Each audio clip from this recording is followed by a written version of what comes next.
د ننګرهار والي مسؤلینو سوداګرو او مخورو سره د بیلابیلو ستونزو حل په موخه ولیدل.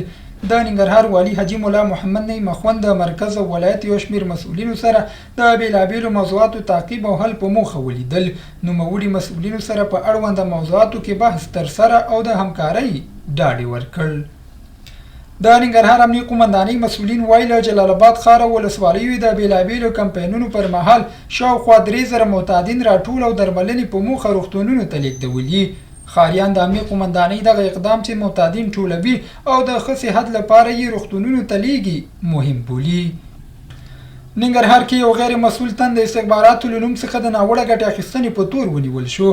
د ننګرهار مرکز جلالاباد ښار د 2مې ناحیې اړوند صرافۍ مارکیټ ترڅنګ یو غیر مسؤل تن چې د استخباراتو له نوم څخه یې په ناوړه ګټې اخیستنې له خلکو پیسې اخیستلې د 2مې حوزې منصوبینو له لوري ونیول شو.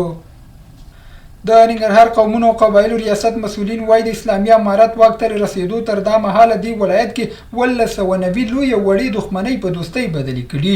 د ننګرهار دور بابا ولسوالۍ قومي مخور د اسلامي امارت له دې هڅو چې د خلکو او قومونو روغ جوړو ته یې لومړیتوب ورکړی خوښ دي. وایي یوازې دور بابا کې سلګونه روغې جوړې شوي.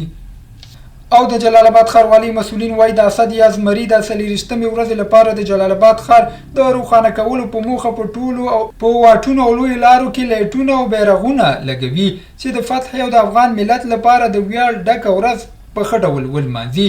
ننګرهار میاشتې هم 40 د زمري د افغانستان په تاریخ کې له ویاړه ډکه ورځ بولي چې په افغانستان د امریکا او ناټو اشغال پای ته ورسید.